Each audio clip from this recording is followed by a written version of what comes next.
बिस्मिल्लाहिर्रहमानिर्रहीम। Fourth year के लिए नेक्स्ट हमारा टॉपिक है अप्लाइड केमिस्ट्री में सोप इंडस्ट्री। सोप इंडस्ट्री में सबसे पहले हम देखेंगे सोप की डेफिनेशन। सोप क्या है? सोडियम और potassium salts of higher fatty acids such as oleic, stearic, chloric and palmitic acids are called soap.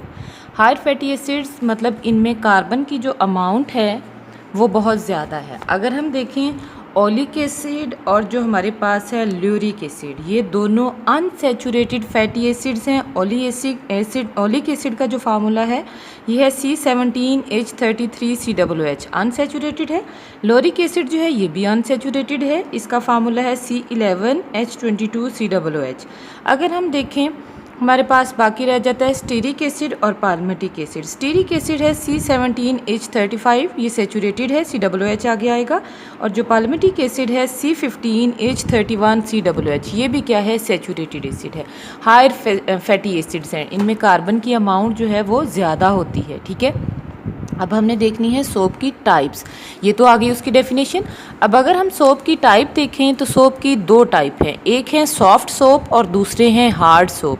अब ये जो टाइप हैं ये भी किस बेस पे हैं? सोडियम और पोटाशियम की बेस पे हैं। अगर आपके पास सोप के अंदर है पोटाशियम, याद रखिएगा ये एस से है तो इसके अंदर पोटाशियम सॉल्ट होगा, ठीक है, सोडियम नहीं होगा, सोडियम भी एस से स्टार्ट हो रहा है। सॉफ्ट सोप के अंदर क्या है? पोटाशियम सॉल्ट्स होते हैं, जबकि हार्ड सोप के अंदर क्या होते हैं? सोडियम सॉल्ट होते हैं, कंटेनिंग सोडियम सॉल्ट। नेक्स्ट क्या है पॉइंट इनका कि जो सॉफ्ट सोप हैं ये फास्ट डिज़ोल्विंग होते हैं, ठीक है, बहुत जल्दी हल हो जाते हैं, जबकि जो हार्ड सोप हैं ये मॉडरेटली सॉल्युबल होते हैं। किसमें? वाटर में। ये वाटर में इनका डिज़ोल्व या सॉल्युबिलिटी बताई हुई है। थर्ड पॉइंट है कि जो सॉफ्ट सोप हैं ये फॉर्म करते हैं लेदर रेडिली, बहुत आसानी से झाग बनाएंगे, जबकि जो हार्ड सोप हैं ये उतनी आसानी से झाग नहीं बनाते, does not leather readily. Next है कि इसमें कौन कौन से ऑयल होंगे? जो सॉफ्ट सोप हैं इनमें लिंसीड ऑयल, कैस्टर ऑयल होगा, ये उसको सॉफ्ट करैक्टर देगा। जो हमारे पास हार्ड सोप है उसमें क्या होगा? टेलो। टेलो क्या है? एनिमल फैट है, इसके अंदर स्टेरीन की जो अमाउंट है वो बहुत ज़्यादा होती है। इसका जो मेल्टिंग पॉइंट है 40 से 45 डिग्री सेंटीग्रेड है, ठीक है, और ये जो है ये इंपॉर्टेंट सोर्स है इसलिए इसको हम यूज़ करते हैं। टेलो होगी, एनिमल फैट्स होंगी और कोकोनट ऑयल होगा। अब सॉफ्ट सोप की एग्जांपल में आ जाएगा शेविंग क्रीम, ये जो लिक्विड सोप जो हम यूज़ करते हैं लिक्विड की फॉर्म में वो आ जाएंगे, ठीक है। और इसमें क्या आ जाएगा? Bath soap. ये जो शेविंग क्रीम है इसमें फास्फोरस, आगे आप देखेंगे बाइंडिंग एजेंट जो है वो फास्फोरस पेंटॉक्साइड यूज़ होता है। नेक्स्ट हमने देखना है कि इनका बेसिक प्रिंसिपल क्या है, ठीक है। नेक्स्ट हम क्या देखेंगे कि इनका क्या है बेसिक प्रिंसिपल क्या है, किस तरह से हमारे पास जो सोप हैं ये कन्वर्ट होंगे, जो फैट और ऑयल है वो कन्वर्ट होगी सोप में। अगर हम देखें ये है ऑयल और फैट, इसकी क्या करवाएंगे? हाइड्रोलिसिस। अगर आपको याद हो, आप सेकेंड ईयर में पढ़ चुके हो कि ऑयल और फैट क्या हैं? ट्राईग्लिसराइड हैं, किसके? फैटी एसिड के और ग्लिसरॉल के। अगर आपको याद हो आपने पढ़ा था ग्लिसरॉल में 3 कार्बन और OH ग्रुप जो है वो लगे होते हैं, ठीक है। अब ये क्या है? ट्राईग्लिसराइड है। हमने सबसे पहले क्या करना है? इनकी हाइड्रोलिसिस करवानी है। जब हाइड्रोलिसिस करवाएंगे वाटर की प्रेजेंस में तो हमारे पास क्या बनेगा? ग्लिसरॉल बनेगा, साथ में क्या बनेगा? फैटी एसिड बनेगा। इस फैटी एसिड के अंदर डालेंगे अल्कली, ठीक है। अब आपको पता है ये एसिड है, ये अल्कली है, ये बेस है, मिलके क्या बना देंगी? सॉल्ट, जो कि क्या होगा? सोडियम और पोटाशियम, ठीक है। ये क्या बन गया? सोप। साथ में बाई प्रोडक्ट क्या बन जाएगी? ग्लिसरॉल।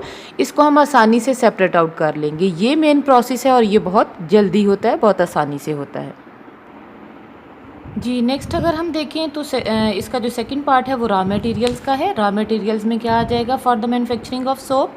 टेलो आ जाएगा, palm oil, lard, whale oil, fish oil, greases etcetera. Greases जो हैं ये भी स्मॉल डोमेस्टिक एनिमल से हम लेते हैं और इनको रिफ़ाइन करवाते हैं डिफरेंट रिफाइनरीज में या डिफरेंट वे से इनको सेपरेट आउट करते हैं और फिर इनको हम यूज़ करते हैं एज ए रॉ मटेरियल। ये बहुत इंपॉर्टेंट मटेरियल है किसके लिए? सोप मैन्युफैक्चरिंग के लिए। अब आगे आ जाएगा जी कोई क्लैदरिंग हार्ड ऑयल कौन से हैं? उसमें आ जाएगा कोकोनट ऑयल और palm kernel oil etcetera. Soft oil कौन से हैं? सोयाबीन आ जाएगा, soybean oil, cotton seed oil और एन एडिबल ऑलिव ऑयल, ठीक है। नेक्स्ट जो पॉइंट है वो है जी रेजिन्स का। रेजिन्स जो है अगर हम देखें ये क्या है? एक्सक्रीडेशन प्रोडक्ट है किसकी? प्लांट की। प्लांट से जो मटेरियल बाहर निकलता है वो क्या कहलाएगा? रेजिन्स कहलाएगा। इसमें क्या होगा? एबिएटिक एसिड होंगे, ठीक है। रोजेंस दो तरह के होते हैं, एक होती है कलरलेस और दूसरी होती है डार्क कलर की। जो कलरलेस रोजन है इसको हम यूज़ करते हैं किसके लिए, कलरलेस वैरायटी बनाने के लिए, जिस तरह से लॉन्ड्री सोप आ जाता है। जो डार्क कलर के रोजन्स हैं उनको हम यूज़ करते हैं कलर्ड सोप बनाने के लिए।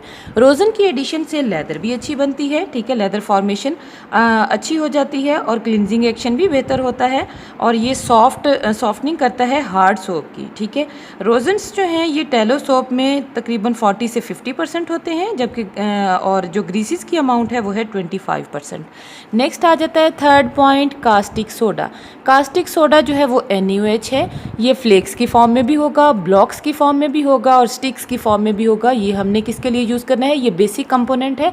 अगर आपको याद हो पीछे मैंने थोड़ा सा प्रिंसिपल बताया है कि फैटी एसिड्स और अल्कलीज, ये वो वाली अल्कलीज हैं जो कि मिलके क्या बना देंगी, सॉल्ट बनाएगी, या तो सोडियम होगा या फिर पोटाशियम होगा।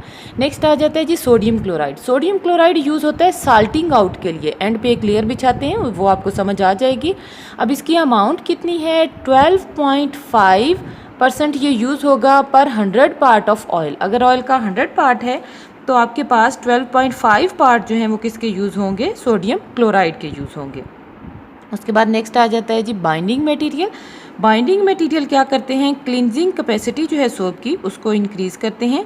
अब उसमें बाइंडिंग मटेरियल में क्या आ जाएगा, sodium silicate, sodium carbonate, sodium phosphate और बोरेक्स, ये तीनों आएंगे। ये क्या करेंगे, सोप की टेक्सचर को भी इम्प्रूव करेंगे और उसकी जो परफॉर्मेंस है उसको भी इम्प्रूव करेंगे और प्रेसिपिटेशन को रोकेंगे हार्ड वाटर के अंदर। जब हार्ड वाटर डाला जाएगा तो प्रेसिपिटेशन को रोकेंगे। नेक्स्ट आ जाता है फिलर्स। फिलर क्या करते हैं, वॉल्यूम को इंक्रीज़ करते हैं। किसका वॉल्यूम, सोप का। उसमें क्या आ जाएगा, टैल्क आ जाएगा, स्टार्च आ जाएगा, एट्सेट्रा। इनकी डिफरेंट परसेंटेज यूज़ होती है। नेक्स्ट आ गया कलरिंग मैटर।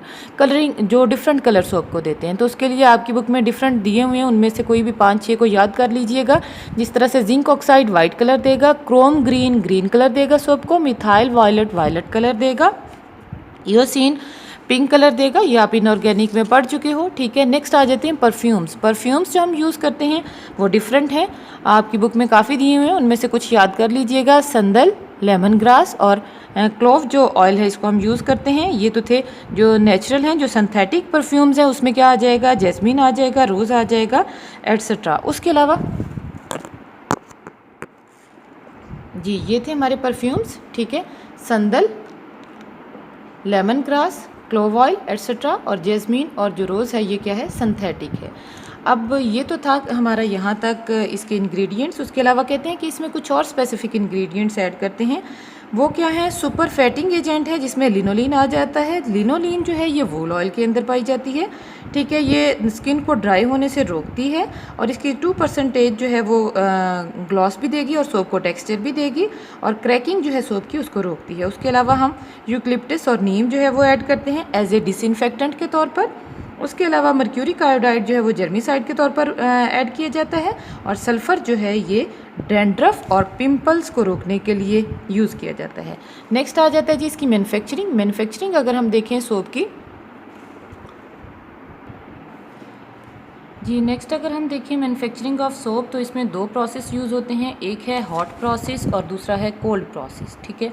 वो हॉट प्रोसेस जो है ये लॉन्ड्री सोप के लिए, बाथ और या टॉयलेट सोप के लिए यूज़ होता है, जबकि जो कोल्ड प्रोसेस है ये ट्रांसपेरेंट या स्पेशल टाइप ऑफ सोप्स जो हैं उनके लिए यूज़ होता है। अब इसमें होगा क्या, जो हॉट प्रोसेस है उसकी हम बात करेंगे। हमारे पास एंड पे अगर आपको याद हो, पीछे मैंने अभी आपको बताया था कि ऑयल को हाइड्रोलाइज्ड किया जाता है, फिर उसमें अल्कली डाली जाती है, सोप बनता है। अब वो जो लास्ट स्टेज थी सोप वाली, उसको सेटल या ग्रेंड होने के लिए छोड़ देंगे। फिर उसके बाद उसमें से क्या करेंगे, उसको सेपरेट करेंगे। जो नीचे वाला पोर्शन है स्पेंट ले है, इसमें ग्लिसरॉल होगा, इसको हम सेपरेट आउट कर लेंगे। जो ऊपर वाला पोर्शन है उसमें सोप होगा, उसको भी सेपरेट आउट कर लिया जाएगा। जो हॉट प्रोसेस है इसके 2 टाइप्स हैं आपके सिलेबस में, ठीक है। इसके ये जो हॉट प्रोसेस है इसके 2 टाइप्स हैं। एक है जी बैच प्रोसेस और दूसरा है कंटिन्यूस प्रोसेस। इन दोनों को हमने बारी बारी डिस्कस करना है। पहले हम देखेंगे जी बैच प्रोसेस को। जी नेक्स्ट हम देखेंगे इसकी मैन्युफैक्चरिंग बैच प्रोसेस से, ठीक है। बैच प्रोसेस अगर हम देखें तो मैंने आपको बताया कि हॉट प्रोसेस जो हैं ये दो तरह के होंगे, एक होगा बैच प्रोसेस और दूसरा कंटिन्यूस प्रोसेस। पहले हम बैच प्रोसेस को देखेंगे, उसके बाद हम कंटिन्यूस प्रोसेस को देखेंगे। बैच प्रोसेस में अगर हम देखें तो ये रिएक्शन कैरिड आउट होगा किसके अंदर, सोप केटल के अंदर, ठीक है। ये हमारे पास है सोप केटल, इसके अंदर ये रिएक्शन होगा। ये बनी कैसे है, रिवेटेड स्टील प्लेट्स की बनी हुई हैं। 5 से 25 फीट उन प्लेट्स का डायामीटर है और 8 से 30 फीट जो है वो इनकी डेप्थ है, ठीक है। ये समझिए इस तरह का। अब आप उसको समझने के लिए जो लिखा हुआ है वो मैंने इस डायग्राम से समझाने की आपको कोशिश की है कि ये हमारे पास है एक ट्यूब, ठीक है। इसमें क्या है, ये वाला प्रोसेस लगा हुआ है, ठीक है। ये सोप केटल इसको समझे, ठीक है। इसमें प्लेट्स, स्टील प्लेट्स लगी हुई हैं। नीचे से हम क्या करेंगे, ये नीचे से हैं परफोरेटेड, सॉरी यहाँ से आ रही है स्टीम। स्टीम क्या करेगी, इसको हीट करेगी, ठीक है। ये स्टीम पाइप जो है वो नीचे से आ रहा है, ये स्टीम ऊपर की तरफ जाएगी, इसको हीट करेगी। कहते हैं स्टीम जो है सम टाइम क्या होता है, ये जो स्टीम पाइप है ये परफोरेटेड होता है ताकि उसको हीट अप कर सके, ठीक है। अब इसके अंदर रिएक्शन होगा, यहाँ पे नीचे है एक आउटलेट, ये है स्पेंट ले के लिए ताकि वो जिसमें ग्लिसरॉल है वो बाहर आ जाए। इस साइड पे एक और आउटलेट होगा, ये आउटलेट होगा सोप के लिए कि सोप जो बन गया है वो यहाँ से हम निकाल सकें। ये प्रोसेस होगा किसके अंदर हमारे पास, ये प्रोसेस होगा जी हमारे पास ये बैच प्रोसेस है जो कि हमारे पास सोप केटल के अंदर होगा, ठीक है। अब इसका प्रोसेस क्या होगा, प्रोसेस में क्या होगा, सबसे पहले हम क्या करेंगे, मिक्सचर लेंगे किसका, मेल्टेड फैट का या ऑयल का। मेल्टेड फैट होगी, ऑयल होगा, या फिर उसमें क्या होगी, ग्रीस होगी, ठीक। इन ग्रीसेस को हम क्या करेंगे, एक केटल के अंदर भेजेंगे। जिस तरह ये केटल थी इसमें भेज दिया, ठीक है। अब ये वाला ही ये प्रोसेस डिस्कस कर रहे हैं कि इसमें हमने क्या डाला था, ये वाला मिक्सचर डाला था यहाँ पे, ठीक। अब ये केटल के अंदर गए, केटल के ऊपर से हमने क्या भेजा, 10 से 11% कास्टिक सोडा या सोडियम हाइड्रोक्साइड सोल्यूशन। यहाँ पे नीचे से हमने क्या भेजी, स्टीम। ये इसी प्रोसेस को डिस्क्राइब कर रहे हैं जो मैंने ऊपर आपको बता दिया। स्टीम क्या करेगी, इसको हीट करेगी, ठीक है। अब कहते हैं जो सोडियम हाइड्रोक्साइड की अमाउंट है ये हमने रेगुलेटेड रखनी है, थोड़ी थोड़ी देर बाद इसको डालते जाना है क्योंकि सोप मैन्युफैक्चरिंग में ये फैटी एसिड के साथ मिलकर बनाता जाएगा सोप। ये प्रोसेस ये यूज़ होता जाएगा। इसकी ज़्यादा अमाउंट नहीं एक ही दफ़ा डाल सकते क्योंकि जो ज़्यादा प्रोसेस है अमाउंट होगी सोडियम हाइड्रोक्साइड की, वो क्या करेगी, वो जो स्पोनिफिकेशन का प्रोसेस है उसको हैम्पर्ड करेगी, उसको रोक देगी। तो इस वजह से हमने क्या करना है, थोड़ी थोड़ी करके अमाउंट डालनी है किसकी, सोडियम हाइड्रोक्साइड की, ताकि प्रोसेस जो है वो चलता रहे। ऊपर से सोडियम हाइड्रोक्साइड डालते जाएंगे केटल में, नीचे से क्या करते जाएंगे, स्टीम से उसको हीट करते जाएंगे। रिएक्शन जो है वो हमारे पास फॉरवर्ड डायरेक्शन में प्रोसीड करता जाएगा, ठीक है। नेक्स्ट हमारे पास आ जाता है कंप्लीशन ऑफ स्पोनिफिकेशन। अब कंप्लीशन ऑफ स्पोनिफिकेशन में क्या होगा, हमारे पास सबसे पहले था ट्राइस्टेरीन। अगर आपको याद हो, मैंने आपको पहले भी बताया कि फैट्स क्या हैं या ऑयल्स क्या हैं, ट्राइग्लिसराइड हैं किसके, ग्लिसरॉल के और फैटी एसिड्स के, ठीक है। अब ट्राइस्टेरीन है हमारे पास, ट्राइस्टेरीन जो है ये कन्वर्ट होगी हीट करने से, ठीक है, डाइस्टेरीन में। डाइस्टेरीन जो है ये एक इमल्जन है, ये इमल्जन बन जाएगी। डाइस्टेरीन को जब मज़ीद रिएक्शन होगा तो ये कन्वर्ट हो जाएगी मोनोस्टेरीन में। मोनोस्टेरीन जो है ये पेस्टी मैस बन जाएगा, ठीक है, लाइक वाटर और मड का जो मैस होता है। फिर उसके बाद मज़ीद हीट करेंगे तो ये क्लियर और होमोजीनियस मिक्सचर बन जाएगा। ये जो होमोजीनियस मिक्सचर है ये ऑलमोस्ट सोप होगा जी। अब ये जो क्लियर एंड होमोजीनियस मिक्सचर बना था ये वाला इसी प्रोसेस में बना, ये वाला जो स्टीम वाला जो ऊपर मैंने आपको बताया था ना, इसी में है, ठीक है। अब इसके अंदर क्या है, वाटर है, सोप है, ग्लिसरीन है, सॉल्ट्स हैं जो कि एज ए इम्प्योरिटी एक्ट करेंगे। अब हम क्या करेंगे, इस यहाँ पे हम स्टीम इसमें पास कर रहे थे ना, अब स्टीम की सप्लाई कट कर देंगे। ये सारा प्रोसेस भी इधर इसी केटल के अंदर हो रहा है जो ऊपर मैंने बताई थी, ठीक है। अब यहाँ पे स्टीम की सप्लाई जो है ये हम कट ऑफ कर देंगे। जब स्टीम की सप्लाई कट ऑफ करेंगे तो हमारे पास ऊपर हम उसके ऊपर एक लेयर, ये होमोजीनियस जो क्लियर मिक्सचर बना था इसके ऊपर ड्राई सोडियम क्लोराइड की, ये है सोडियम क्लोराइड, इसकी एक लेयर बिछा देंगे।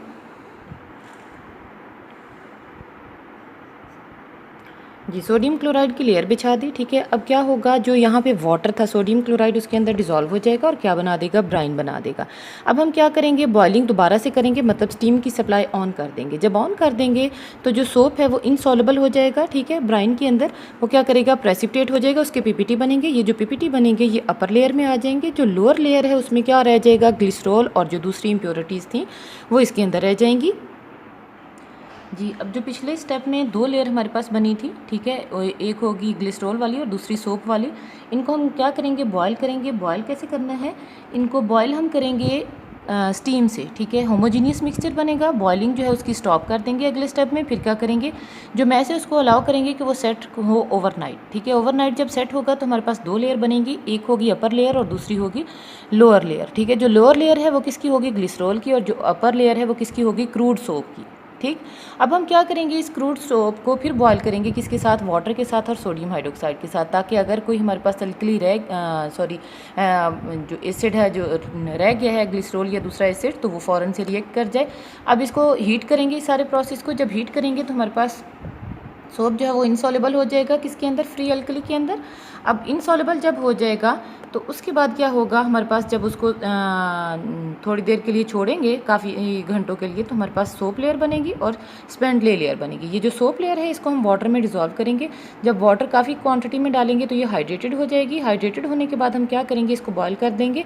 ये जो स्पेंड लेयर है इसके अंदर क्या है, ग्लिसरॉल, इसको सेपरेट आउट कर लेंगे, ठीक है। अब हम क्या करेंगे, वाटर डालेंगे किसके अंदर, इस सोप के अंदर। इसमें वाटर डाला, इसको फिर हाइड्रेटेड किया, मतलब ये उसको वाटर हाइड्रेटेड फॉर्म में सोप को ले आएगा। बॉयल करेंगे तो होमोजीनियस मिक्सचर बनेगा। होमोजीनियस मिक्सचर को हम सेटल करेंगे ओवरनाइट, ठीक है। उसको काफ़ी घंटों के लिए छोड़ देंगे। जब छोड़ देंगे तो हमारे पास क्या बनेगी, 3 लेयर बनेगी, upper layer, middle layer and bottom layer. जो अपर लेयर है ये प्योर सोप की होगी, जो मिडल लेयर है ये कलर्ड सोप होगा, ये अगले प्रोसेसिंग में फिर यूज़ होगा, ठीक है। और बार बार हमने सिर्फ अपर लेयर लेनी है। जो मिडल लेयर है ये क्या होगी, कलर्ड वाली है सोप लेकिन कलर्ड है, अब इसमें इम्प्योरिटीज़ हैं, इसकी प्रोसेसिंग दोबारा से होगी। जो बॉटम लेयर है वो एक्वस है, उसमें अल्कलीज होंगी और दूसरी इम्प्योरिटीज़ होंगी। और इस तरह से हमारे पास ये था batch process for the manufacturing of soap. जो कंटिन्यूस प्रोसेस है उसको इंशाल्लाह हम कल डिस्कस करेंगे और उसी की फ्लोशीट डायग्राम कंटिन्यूस प्रोसेस की बनाएंगे। ओके जी, अल्लाह हाफिज़।